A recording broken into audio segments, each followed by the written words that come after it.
ரஷ்யாவின் கிழக்கு பகுதியில் சிறிய ரக பயணிகள் விமானம் விபத்திற்குள்ளானதில் 49 பேர் பரிதாபமாக உயிரிழந்தனர்.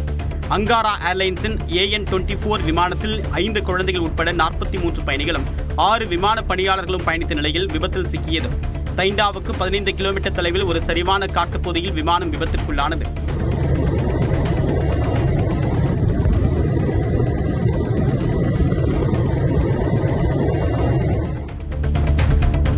இதய துடிப்பில் ஏற்பட்ட சில மாறுபாடுகள் காரணமாகவே முதலமைச்சர் மு க ஸ்டாலினுக்கு தலை சுற்றல் ஏற்பட்டதாக அப்பல்லோ மருத்துவமனை விளக்கம் அளித்துள்ளது.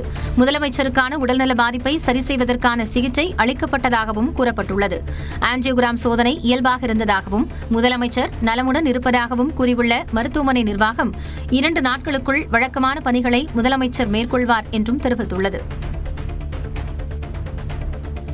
அதிமுக மீண்டும் ஆட்சிக்கு வந்தால் மீனவர்களுக்கான மீன்பிடி தடைக்கால நிவாரணத் தொகை உயர்த்தி வழங்கப்படும் என எதிர்க்கட்சித் தலைவர் எடப்பாடி பழனிசாமி தெரிவித்துள்ளார். தஞ்சை மாவட்டம் பட்டுக்கோட்டையில் மீனவர்களுடன் கலந்துரையாடிய போது அவர் இதனை தெரிவித்தார்.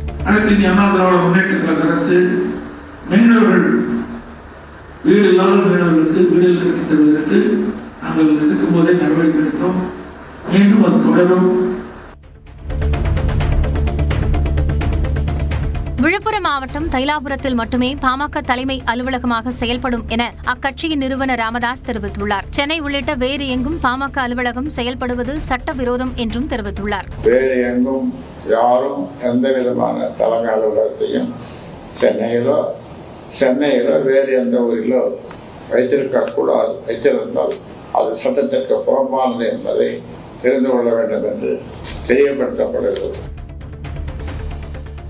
பாமக தலைவர் அன்புமணியின் நடைபயணத்தால் வட தமிழ்நாட்டில் சட்டம் ஒழுங்கு பாதிக்கப்பட வாய்ப்புள்ளதாக அக்கட்சியின் நிறுவனர் ராமதாஸ் குற்றம் சாட்டியுள்ளார். பாமகவின் கொடியை வேறு யாரும் பயன்படுத்தக்கூடாது என்றும் ராமதாஸ் தெரிவித்துள்ளார். டிஜிபியிடம் நாங்கள் புகார் கொடுத்திருக்கிறோம். நடவடிக்கை எடுப்பதற்கு காஞ்சிபுரம் அருகே குன்றத்தூரில் 2 குழந்தைகளுக்கு விஷம் கொடுத்து கொலை செய்த வழக்கில் தாய் மற்றும் அபிராமி அவருடைய காதலருக்கு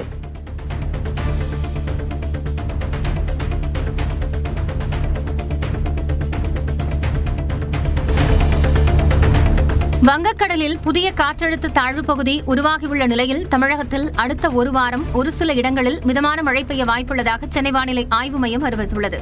காற்றழுத்த தாழ்வு பகுதி ஆழ்ந்த காற்றழுத்த தாழ்வு பகுதியாக வலுப்பெற்று ஒடிஷா கடலோர பகுதிகளை நோக்கி நகரக்கூடும் என்று தெரிவிக்கப்பட்டுள்ளது. சென்னையில் வெள்ளிக்கிழமை ஒரு சில பகுதிகளில் லேசான மழை பெய்ய வாய்ப்புள்ளதாகவும் அறிவிக்கப்பட்டுள்ளது.